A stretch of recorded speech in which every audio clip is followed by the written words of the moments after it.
Welcome to ZachTalksHawks. This is a place where we talk everything Seahawks football, and we have a lot to talk about on the show today. What a time for us to dedicate more time to the channel, and then also to say I'm going to try to make videos once a week. And a lot has changed in the Seattle football landscape when it comes to what this team is doing and what they look like. And the internet has spent a whole week speculating about Pete Carroll and where we go from here, and ultimately who Pete is on the pantheon of coaches. And I want to talk to you about all that today. I want to talk to you about Pete Carroll and his legacy with the Seattle Seahawks. I want to talk with you about my hopes of who might fill that head coaching position with Pete, and then ultimately who's next, what might happen to this team.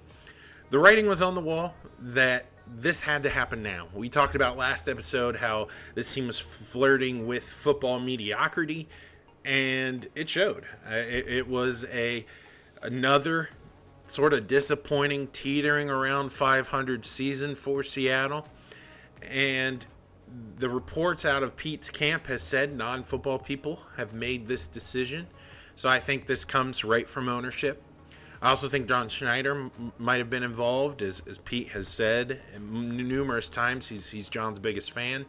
But, of course, Schneider is a football guy, but this call comes from the top. This call comes from the outcry of fans who are just not satisfied with what is happening out there on the football field. And as much as this needed to happen, we need to be very aware that the grass might not always be greener on the other side. So I want to talk to you today about Pete. I want to speculate about who's next and my hopes and dreams for this football team. And let's get right into it. When we talk about Pete and how all this transpired, at the end of the season, we were met with a coach with the understanding that he was going to be back next year. He was going to still have that same fire that he had in his belly. I mean, he's 72 years old, but he's got a passion for coaching. And then a couple days later, reports have come out that this guy is being fired. Well, not really fired.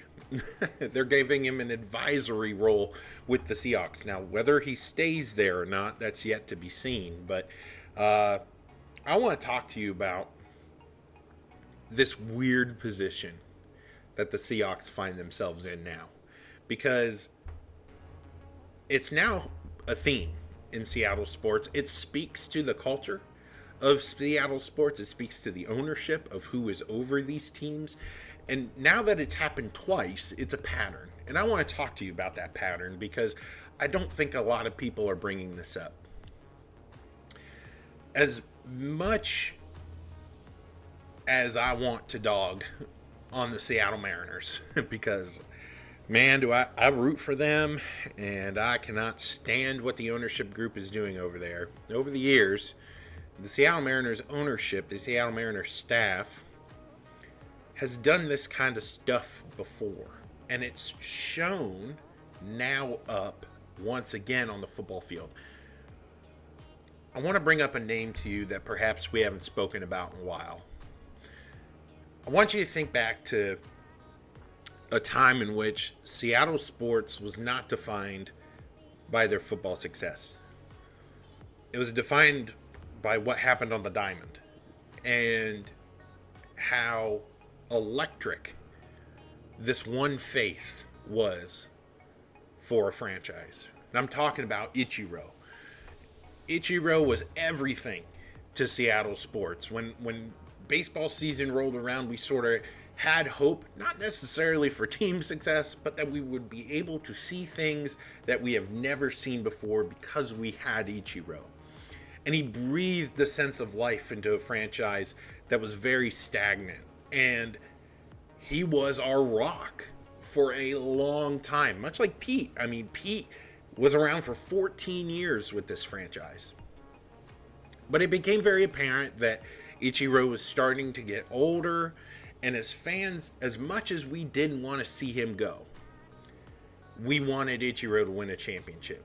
So he played with teams like the Marlins, but he also played with the Yankees. And it was weird seeing him in the pinstripes, but we held out hope that at least Ichiro would get his championship. And that didn't happen. And towards the end of all of this, Seattle said, we're going to bring him back. We're going to bring him back into the fold and see what happens. And so Ichiro comes back to Seattle to thunderous applause. And it ends in the most fitting way. Playing in Japan, duking it out on his homeland. And although many of us rooted for a hit, an Ichiro single, it didn't happen. But the ending to that story was perfect. And then what happens? Instead of moving on, instead of Ichiro retiring and moving to Japan, or instead of Ichiro walking away from the team, the Mariner brass gave him a position within the organization. They made up a position and said, you are here. Your wisdom and your knowledge for the game is valuable. And to this day, we see Ichiro hitting baseballs. We see Ichiro around with the Mariners all the time, still in uniform. He's been elevated to the highest level of Mariner legend lore because the ownership saw value in the person that made that team. Whether we want to admit it or not, in spite of Carroll's checkered past, this dude is up there in the echelon of Seahawk history. He's the greatest coach in Seahawk history. And he's one of the few coaches to have ever won a national championship and a Super Bowl. He is one of the greatest coaches to have ever coached the game. It kind of got overshadowed with Nick Saban and Bill Belichick retiring in the same day.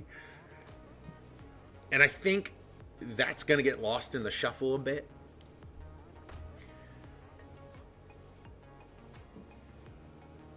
But the ownership of the Seattle Seahawks pulled what the Mariners did. They said, you know what, Pete? We love you. You can't do this anymore, at least for us here. And we want to give you a role because we value your insight. We value your knowledge of the game. We understand that you are one of the greatest to do what you do. But the game has changed. So we can't leave you with the responsibilities that we gave you before, but we want you in the building. As of this moment, Pete is going to be an advisor for the Seattle Seahawks, much like what Ichiro has done for the Mariners. That has a lot of potential to be great. We talk about Seahawks culture. We're going to do that in a little bit, but Ichiro brings about a sense of legacy, a sense of stardom, a sense of approachability from foreign players to a franchise that wouldn't have it if Ichiro wasn't in the building. I think Pete can do the same thing with the Seahawks.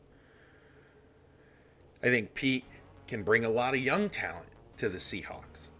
If this Seahawk culture survives, Pete's going to be the one breathing some life into it. He's going to be around. He's going to make himself visible. Now, do I think he stays? I don't know. Because that guy has a lot of energy. And there's a job in Los Angeles right now that would be perfect for him. Much like Ichiro going to Japan. If Pete goes and takes the Chargers job, I think we're going to root for him. I think it would be the perfect ending. Going back to LA, we know that's a big part of his heart. We know he loves that city. But there'll always be a part of us that hopes he comes home. Hopes he comes back to Seattle. I don't want to speculate on that. But I do want to talk to you about Pete Carroll and his legacy with the Seahawks. 14 years with this club. A lot of head coaches going in and out of the NFL in that time span, and yet the Seahawks didn't have to worry about that. Kept him around, a record of 137, 89, and 1 as the head coach of the Seahawks. Led them to 2 Super Bowls. Won one in dominating fashion, the way Pete wanted to win. Stifling defense, hardcore running game, against the most powerful offense at the time that the NFL has ever seen in the Peyton Manning-led Denver Broncos. And then he lost a Super Bowl. And that will always define his legacy. He should have won 2. There could have been more. The dynasty was dead when Marshawn Lynch didn't run it. And that's on Pete. And much like many moments throughout this career, we have looked at both the good and the bad and have always said, that's on Pete. Pete did this. Pete got the most out of his players. Pete botched that timeout call. Pete elevated this team. Pete made this team play down to players that, or play down to teams that they shouldn't have been. He went 10-9 in playoff games. Most playoff appearances, 10. And playoff wins in Seattle Seahawks history. That dude is going to be up there in the Ring of Honor one day. And there's going to be a huge party, a huge ceremony for what that guy has done for this franchise. Not enough credit has been given to Pete Carroll in breathing life back into the Seahawks. We saw the era of Mike Holmgren, right? At least in my lifetime. Mike did a great job, knew his heart was always going to be in Green Bay. One day, he went and left Seattle to go take that GM role in Green Bay. But during his time as a Seahawks head coach, he led the Seahawks to a Super Bowl, lost, and ultimately failed as a head coach in regards to what Pete was able to accomplish. I personally think that this team and its course of history has dramatically changed because of who Pete Carroll is. And my hope for all the fans is that we can look back on this fondly and identify greatness when we see it. So moving forward with this team, it's good to acknowledge where we've been. It's also really, really exciting to speculate about what's next for the Seahawks. A new era for this team. You can do anything.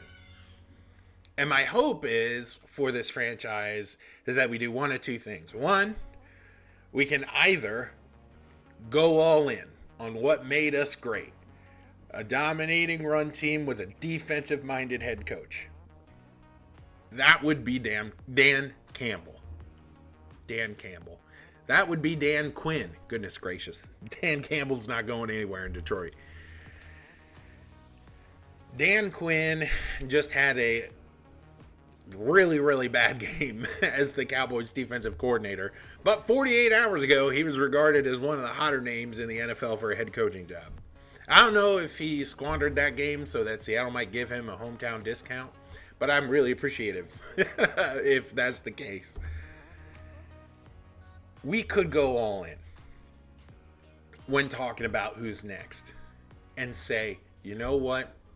This identity of this team, that pendulum is going to swing back the other way. We're going to move away from what the league is doing when it comes from passing the football and being a pass-heavy offense. And we are going to go back to running the ball, but dominating the game when it comes to defense. And now, hearing reports out of Dallas that Micah Parsons could very well go with Dan Quinn, sign me up. Sign me up. With a team that struggled with pass rush, give me that dude. I don't care what it takes to get him. Or Seattle could go in a different direction entirely. Get an offensive-minded head coach. put him in place. Identify the fact that the game has changed and we want to be like those teams that sling it around the yard. We want to be like those high-powered offenses and hold on for dear life on defense. That's what seems to be winning football games, at the very least in the regular season. Take a look at the 49ers. 49ers have a lot of talent on the defensive side of the football, but what are they known for? Great offense. Tremendous offensive weapons. You know what? We don't have Christian McCaffrey, but we have a really, really good 1-2 punch in our running back system. In K9 and Charbonnet. Heck, if we use Kenny McIntosh, we got 3 really good running backs. We have a trio of really good wide receivers. We are a quarterback away, maybe, from doing this the right way. I personally think that the safe option is to go with Dan Quinn, to move forward as a franchise and to say, this is what we're going to be doing. We're going to keep that Seahawks culture. We're going to make this a player's place. We want to bring in somebody that knows what's up. And we're going to get back to what made us great. But the gamble, the total paradigm shift is to hire a guy like Eric Bieniemy out of Washington. To say, you know what, you're not really high on the head coaching pantheon right now, but we believe in what you do. Come over here and be our head coach. And we are cleaning house. We are doing everything. And in fact, Seahawks staff has already been told it's time to go look for jobs. We're cleaning house. We're redoing everything. I love the fact that this team is ready to just rip off the Band-Aid and move forward. As great as the tenure of Pete Carroll has been, what lays upon the horizon for a Seahawks team is either get back to what made you great or start fresh. Now, what do those options mean for this franchise? I think Geno Smith isn't going anywhere. I think that contract this year, you got to stick it out one more year. I also think Drew Lock isn't going anywhere. I think Drew is going to re-up with this team, unless if somebody blows him out of the water with a contract, which I don't think the market is quite there. This team is pretty set on where they are at quarterback, unless if they draft one in the draft. Move up and go and get a guy like Michael Penix, which would be an awesome story. And you say, you know what, we're going to be mediocre at quarterback with a high upside, high floor, pretty good upside. And we're going to rock with a defense. We're going to stifle teams with our running attack. And we are going to be physical. I think Dan Quinn can bring that to the Seahawks. Buckle up, Buttercup, if it's not. Because this team has the potential of going all in on offense. Of saying, you know what? We're getting a guy like Eric Bieniemy. Not quite sure about how that would pan out. But we have the offensive talent. All we need is an elite quarterback. Not a good quarterback, but a great to elite quarterback in order to make this work. Dramatic trades, dramatic changes would have to be made. You have an asset like Jamal Adams you can trade. Again, what that is valued, we don't quite know. You have a first-round draft pick that you can trade away. Future first as well. And either go get a guy in the NFL draft that's got immediate talent, that'll right the ship right away, because unlike teams like the Chicago Bears, who are looking at a new quarterback, Seattle has an offensive line. Seattle has talent where a young quarterback who is raw and has talent can thrive and survive. And if you put an offensive coach around him, watch out. So there's really two ways this franchise could go. And in regards to that, other coaching changes are going to be made. So who are you looking at to elevate towards those defensive and offensive coordinator positions? I think for continuity's sake, if you do go with an offensive-minded head coach, you change out your offensive coordinator to fit the scheme, you keep who you got at DC, and you run it back. You say, you know what, this defense is particularly young. Let's keep Bobby Wagner. Let's keep nurturing and maturing our young guys on defense and see what it looks like. Because you can gamble that way if your offense is all in. But if you go with a guy like Dan Quinn,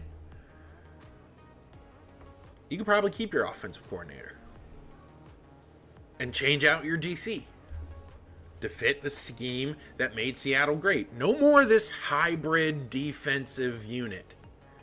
No more bringing a guy like Julian Love into the box. 2 high safeties, trust your corners, 4 down linemen. Seems to work in Dallas up until last night. Seemed to work with the Legion of Boom. But ultimately, those head coaching changes are going to shift how this team looks for its future. And I'm excited to see it. I think that this team can make one of 2 choices, and the options for us as fans is very exciting. Rip that Band-Aid off. Go back to what made you great, or get ready for something new. Pete Carroll is the greatest coach in Seahawk history. He coached for 4 years longer than Mike Holmgren did. And ultimately,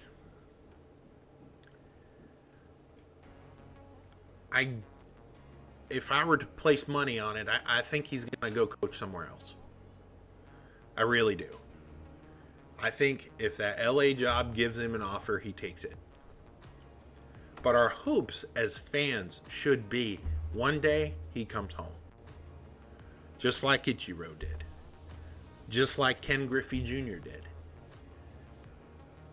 Come home and be in the building. Bring that winning culture back to us. It may not be next season. Although I think Jody Allen and company are hoping it is this season. I think Pete's got about 3 or 4 more years left in him. And if he goes to a team that's a win-now team, you can't really blame him. He is youthful. The culture that he would be able to bring to a team like Los Angeles would be amazing. He'd actually put fans in the seats because LA loves him.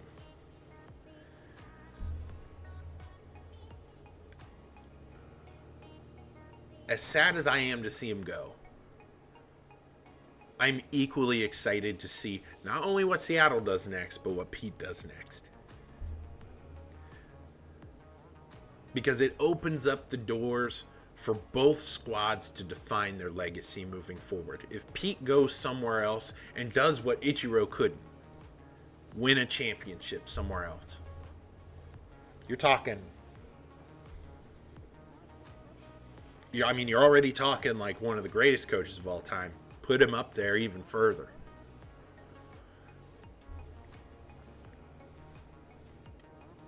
I don't think a guy like Jim Harbaugh is coming into town. I don't think the fans would like that. I really think it's either Dan Quinn or an offensive guru like Eric Bieniemy. I think he should be the first guy in line. If not him, try out Kellen Moore. I know it didn't really pan out in LA, but maybe as a head coach, he's a little different. Go super young, try to do what the people in your division are doing, go for it. But if you go offensive, you're going to need that quarterback of the future or the quarterback of now to step up their game. This team has now given themselves the freedom to dream about greener pastures. Man, am I excited for it. I hope you are too. What do you think about Pete Carroll? What do you think about his legacy in Seattle? And what do you think about the prospect of him leaving to go somewhere else, possibly winning somewhere else? And who do you hope is the Seahawks' next new head coach? I can't wait to talk to you next week about the landscape of coaching in the NFL and where I hope this team continues to navigate into the offseason. My name is Zach. Here we talk Hawks, and I want to encourage you, until we meet again, keep doing so. Keep talking Hawks until we meet again real soon.